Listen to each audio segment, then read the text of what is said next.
I'm Alana Murphy. First of all, I want to thank you all for being here. It really means a lot to me to have you all here supporting me, so thank you. I'll start by talking a little bit about reading and writing and how I became inspired in my early life.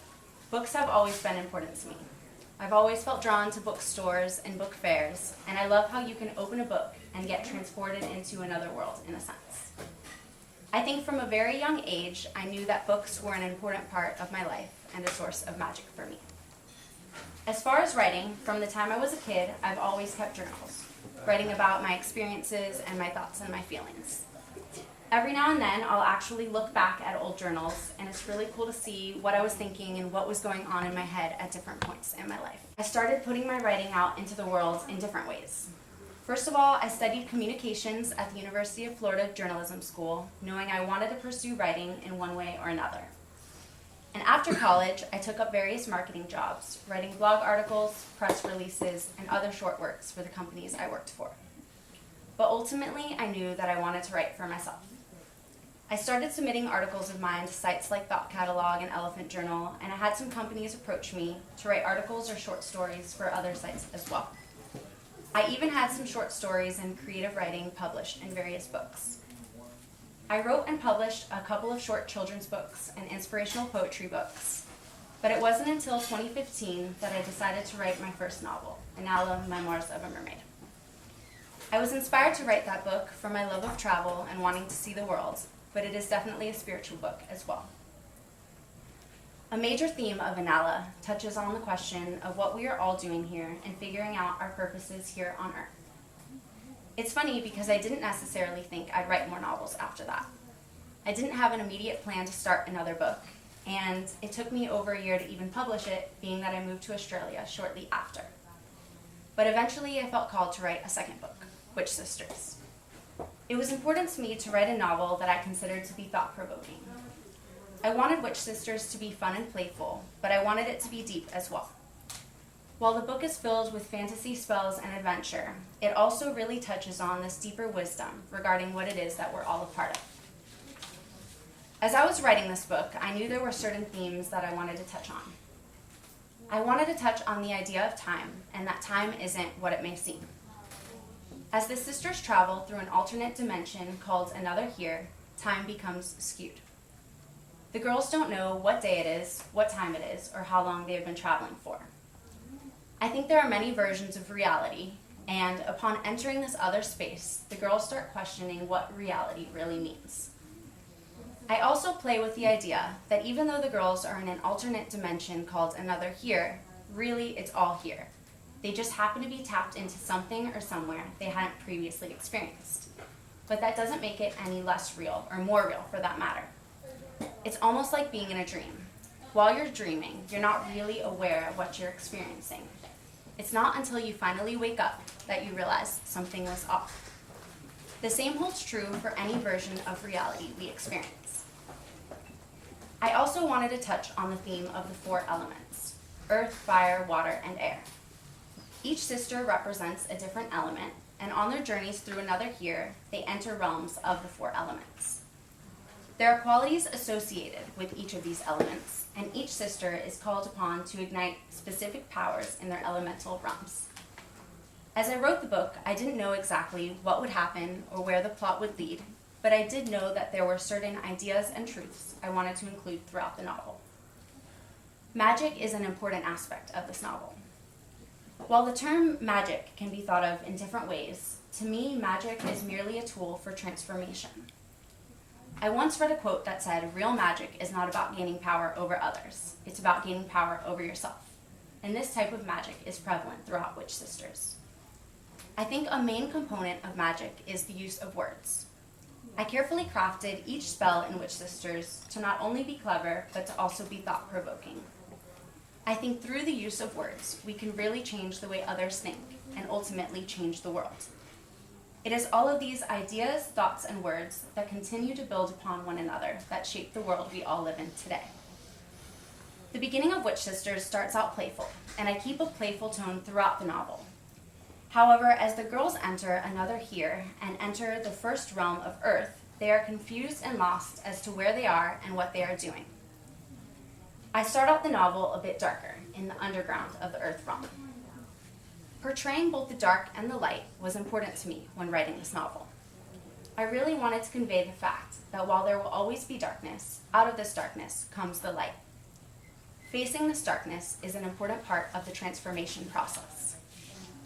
I truly believe that consciousness is constantly rising to higher and higher levels, and I think this happens through the darkest of times. In order to be brought to that next level, for whatever reason, we often have to experience a dark time of transformation. Like a seed underground, feeling the pressure of growth and expansion. And with this comes the topic of life versus death. I truly believe death is nothing more than a transformation, a changing of forms. At the start of the sisters' journey through another here, they are confused and often frustrated. They are trying to get home, and they are nowhere near finding the answer to the question, which is really the crux of my novel. However, as the novel progresses, the girls start to realize that maybe they are on this journey for a reason. They start to see signs, and they realize that all the different characters they cross paths with are here to guide them along. They start to trust. Though there are many distractions, they realize that these are almost necessary distractions, showing them something important that they didn't previously know. And even though they haven't yet found the answer to the question, they start to gain answers to questions they didn't even know they had before the start of their trip. The initial fear of being so far removed from their comfort zone starts to subside as the girls move along and realize they are being divinely guided. Though they are given challenges, they are never really given more than they can handle. They realize that spirit isn't everything, and it's just a matter of tuning in. I also touch on the idea of duality, and that everything has its counterpart. The masculine and the feminine, the dark and the light, hot and cold, yes and no, past and future, fate and chance, and so on and so forth.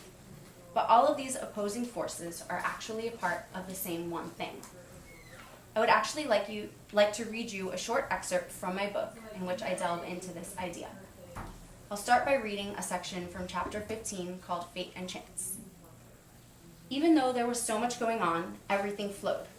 As we walked on a path that bled into endless other paths, a door with a sign that said Fate/Chance on it caught my eye. I stopped in front of it and asked my sisters if we should enter. They said yes. What would happen should they have said no? I opened the door. The room was dark, but the ceiling windows let in beams of falling light. There were beings on both sides of the room. The beings didn't have physical bodies. They were more like energies. I could sense a strong feminine energy from one and a strong masculine energy from the other. They both gave us friendly welcomes. What brings you here? Inquired the feminine. I'm not sure, I spoke. The sign on the door caught my eye as we were passing by and we decided to enter. You happened to be walking down this path by chance, started the masculine. But you found yourself here by fate, continued the feminine. I wondered. Opposite the door we entered, on the other side of the room, was another door. Where does that lead? I asked, pointing to the other door. Something about the door intrigued me. I started to walk closer to the door, drawn to whatever lay behind it. The feminine encouraged me to open the door to find out. But when I went to turn the handle, I found the door was locked. I pulled at it a couple times, but couldn't get it to open. Looks like we're locked out, said the masculine. Do you have the key? He asked the feminine. The feminine searched around but couldn't seem to find it. We decided to help them out by scanning the premises. We searched the rocky ground for anything that looked remotely like a key. We didn't find anything. Well, I guess it wasn't meant to be, I thought to myself. Just as we were about to give up, Topaz tripped over a large, smooth, shiny stone. As she fell over onto her knees, the stone she tripped on tumbled with her foot, uncovering a silver key that was unmistakably what we were searching for. I walked over to Topaz to make sure she was fine, and then took the key in my hand, showing it to the masculine and the feminine. It seems to me Topaz tripped by chance, started the feminine. But it's by fate that we've uncovered the key, continued the masculine, finishing the feminine sentence. I walked over to the door, holding the precious key. I looked to the two energies, asking for the go-ahead to unlock the door. Guiding me, the feminine said, "You've got the key. Now why don't you see if it fits," said the masculine. I placed the key in the hole and slowly turned it. When the door opened, we were hit with a blast of air. It was hot and then it was cold. The room whirled with extreme temperatures, from Arctic ice to desert heat. The masculine and the feminine guided us through the room of hot and cold. We could feel the extremes, but we could also feel everything in between. As we shivered and sweat, the two energies led us to the next door. We opened it and walked into a room of past and future. We could see it all. The past and the future came together now. We were in the present moment.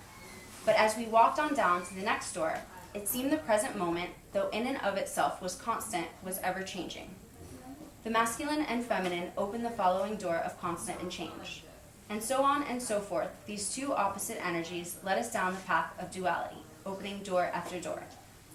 We went into a room of day and night where the sun and the moon danced in their ever-glorious rotation. We walked through a room of ones and zeros where numbers whirled through the air. And then we walked into a room of science and religion where the explainable blended with the unexplainable. The masculine and the feminine explained that all of these rooms of opposites were actually a part of the same one thing. There's truth in the light, said the masculine, and there's truth in the dark, said the feminine. The problem is, people often confuse yes as right and no as wrong, for example, said the masculine. You see, it's never all fate or all chance, for that matter, started the feminine. It's the yeses and the nos, the day and the night, the ones and the zeros, the past and the future, and so on and so forth, that encompass the mystery. It's all of these opposing forces that make up the same one thing. I write Witch Sisters from the perspective of Ayala, the oldest witch sister. In the final realm of air, she finds herself alone, her sisters off experiencing their own personal journeys simultaneously. It is in this final realm of air that Ayala has some of the deepest revelations for herself.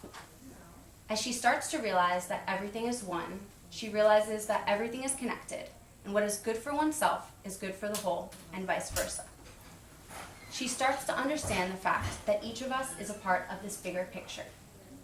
Her fear starts to disappear as she realizes she is a part of something so grand of which she plays a role. We all play a role. Everything does. Every plant, animal, human, star system, cell, everything plays a role. Just as a cell in your body somehow knows what it is it has to do for you, you know deep down what it is you have to do for God, the universe, your higher self, whatever you want to call it. And this is a major point I try to convey in Witch Sisters. Tapping into one's own power and potential in order to make the world, the universe, a better place. I think we are all here for a reason. We all have a purpose, and being a witch is ultimately about figuring this out for yourself. It's like the old cliche, when you heal yourself, you heal the world, and this couldn't be more true. Being a witch is really about transforming yourself and watching the world around you transform in the process. Only you have the answer. Everyone's path is different, but all paths lead home. And being able to enjoy the journey and laugh about the irony of it all along the way. So I think now we have time for the Q&A. So if anyone has questions, I'll do my best to answer them. And after that, I'll be around to sign in.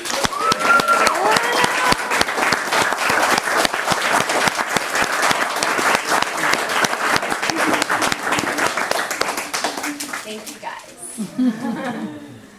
So yeah, if anyone has questions, I'll answer, and then you can buy the books over at the front. They have both of them up there, and then I'll be here signing them.